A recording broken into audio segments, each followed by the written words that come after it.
Assalamualaikum warahmatullahi wabarakatuh. Halo Sobat Kian Santang, apa kabar untuk kalian semua? Dimanapun kalian berada, kembali lagi bersama saya di channel kesayangan kalian yang pastinya akan kembali membahas alur cerita kembalinya Raden Kian Santang untuk episode selanjutnya. Namun sebelum lanjut ke pembahasan alur ceritanya, sekedar untuk menyambung tali silaturahmi kita semua, saya ingin menanyakan sobat semua berasal dari mana, silahkan dijawab di kolom komentar. Di episode terbaru kali ini adalah lanjutan dari episode sebelumnya, di mana episode kali ini diawali Kian Santang masih terikat tali raja gaib milik Argadana. Ia berusaha untuk membebaskan dirinya dari tali raja gaib milik Argadana namun gagal. Ya Allah, tolonglah hambamu ini, hanya kepadamu aku memohon pertolongan. Tiba-tiba ada seorang yang masuk ke dalam goa. Ia mengendap-endap masuk ke dalam goa di mana tempat Kian Santang disekap. Orang misterius itu memakai topeng wajah, sehingga wajahnya tidak dapat dikenali oleh Kian Santang. Kian Santang pun berkata dalam hatinya, siapa orang ini? Kenapa aku merasakan kalau gerak-geriknya sangat tidak asing bagiku? Orang bertopeng itu mendekat ke arah Kian Santang, lalu setelah itu ia membuka tali raja gaib yang mengikat Kian Santang. Dengan sangat mudah orang bertopeng itu menghancurkan tali raja gaib yang mengikat Kian Santang. Setelah Kian Santang bebas, orang bertopeng itu membawa Kian Santang keluar goa. Setelah jauh dari goa yang menyekap Kian Santang, orang bertopeng itu menghentikan langkahnya. Maaf Kisana, siapa Kisana ini? Kenapa Kisana menolongku? Tanya Kian Santang. Orang bertopeng itu membuka topeng yang menutup wajahnya. Perkenalkan, aku adalah Raden Pamanah Rasa, putra dari Prabu Dewa Niskala dan Ratu Danastri. Sontak Kian Santang terkejut bukan main setelah mengetahui siapa orang yang bertopeng yang menolong dirinya. Kian Santang pun berkata dalam hatinya, Pamanah Rasa, bukankah itu nama ayahanda dulu? Berarti saat ini aku sedang berhadapan dengan ayahandaku di masa lalu. Umur Pamanah Rasa di masa lalu sama seperti umur Kian Santang sekarang. Keduanya akhirnya bertemu di masa lalu.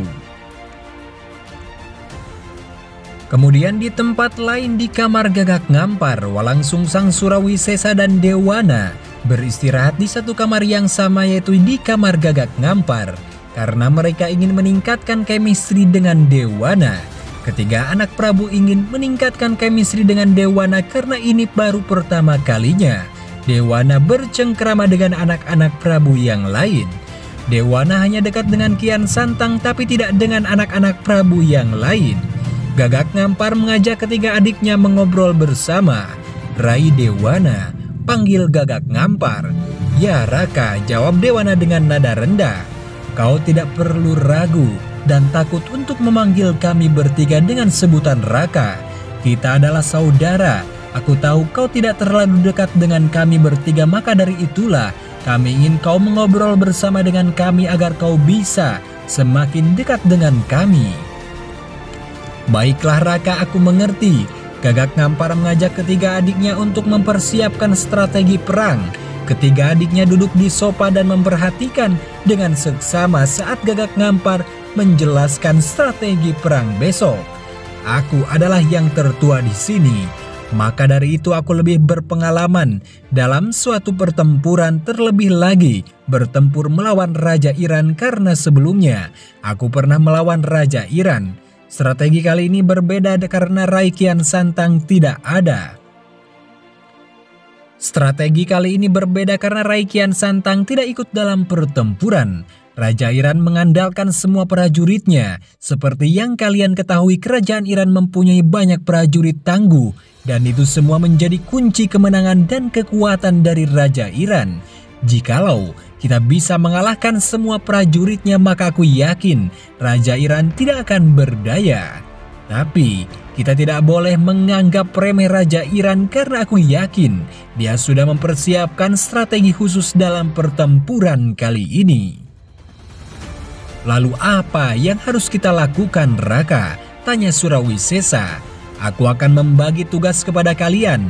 Aku dan Rai Walang Sungsang akan melindungi ayahanda dari belakang maupun depan untuk mewaspadai jikalau ada prajurit Iran yang menyerang dari belakang. Sedangkan Rai Dewana akan berdiri paling depan bersama Syekh Nurjati dan Rai Surawisesa berada di tengah-tengah pasukan. Maaf Raka, sepertinya aku belum siap untuk berdiri paling depan saat pertempuran nanti, ungkap Dewana. Kau harus siap Rai Dewana, karena setiap pertempuran Rai Kian Santang selalu berdiri paling depan dan kali ini kau menggantikan posisinya di depan barisan prajurit Pajajaran, maka dari itu kau harus siap berdiri paling depan nantinya. Tiba-tiba ada suara kegaduhan dari luar istana. Kenapa ada suara kegaduhan dari luar istana? Lebih baik sekarang kita melihat apa yang terjadi, Raka. Kau benar, mari. Gagak Kembar, Walang Sungsang, Surawisesa dan Dewana memutuskan untuk pergi keluar kamar dan melihat apa yang terjadi. Ternyata Prabu dan keempat istrinya juga mendengar suara kegaduhan dari luar istana.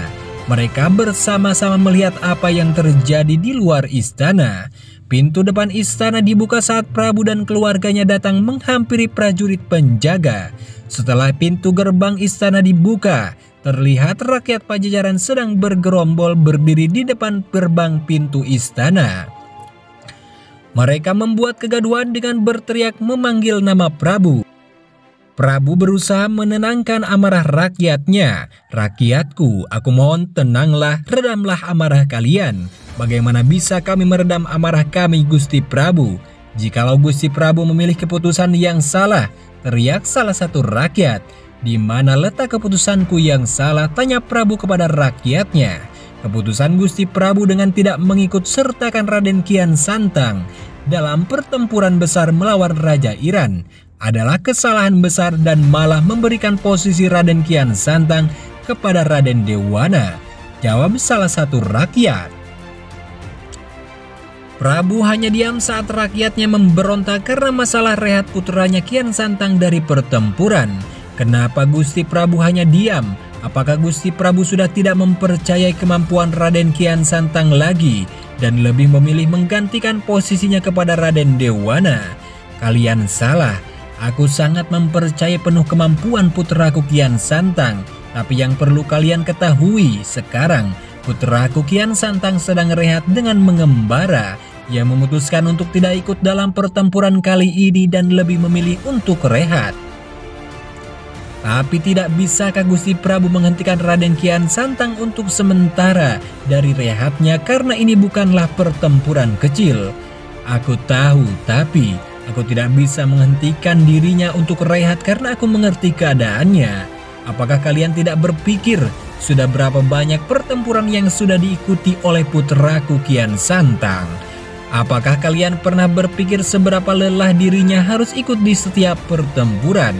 Biarkan putraku Kian Santang untuk rehat di pertempuran kali ini. Jikalau ia sudah siap untuk kembali, maka ia pasti akan kembali lagi ke Pajajaran, jawab Prabu dengan nada tinggi. Seluruh rakyat yang sempat terdiam mendengar penjelasan dari Prabu. Namun tiba-tiba ada salah satu seorang dari mereka membalas ucapan Prabu. Aku mengerti apa yang Raden Kian Santang rasakan, Gusti Prabu. Ia pasti merasakan lelah dan penuh tekanan saat di medan pertempuran. Terlebih lagi, sudah banyak pertempuran yang dia jalani, tapi tidak bisakah Gusti Prabu memanggil kembali Raden Kian Santang untuk kembali memperkuat Pajajaran walau hanya sebentar saja? Maafkan jikalau hamba lancang, Gusti Prabu. Menurut hamba, Raden Kian Santang adalah tulang punggung bagi Pajajaran. Ia adalah kunci kemenangan bagi Pajajaran. Pajajaran selalu mendapat kemenangan saat Raden Kian Santang berada di medan pertempuran. Tapi di pertempuran kali ini, Raden Kian Santang memutuskan untuk rehat. Apakah ini hal yang baik bagi Pajajaran, Gusti Prabu? Menurut hamba ini bukanlah hal yang baik bagi Pajajaran.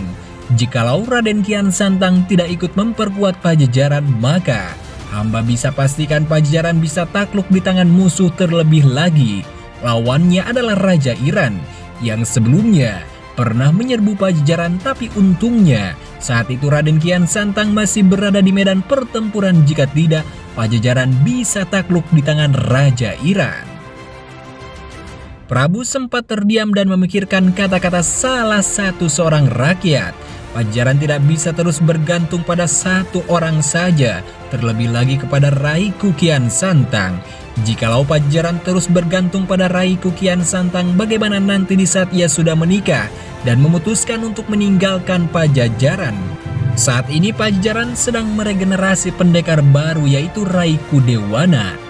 Aku yakin jikalau kalian mempercayakan Rai Dewana untuk menggantikan posisi Raiku Kian Santang, maka aku yakin dia pasti bisa sehebat Raiku Kian Santang. Ungkap Gagak Ngampar yang mencela ucapan salah seorang itu dengan tegas dan bijak.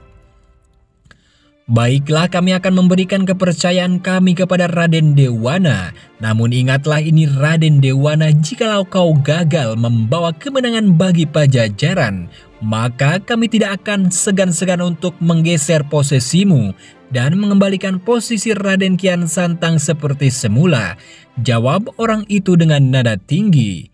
Raden Dewana sempat tersulut amarah karena ucapan orang itu, namun ia berusaha untuk menahan amarahnya.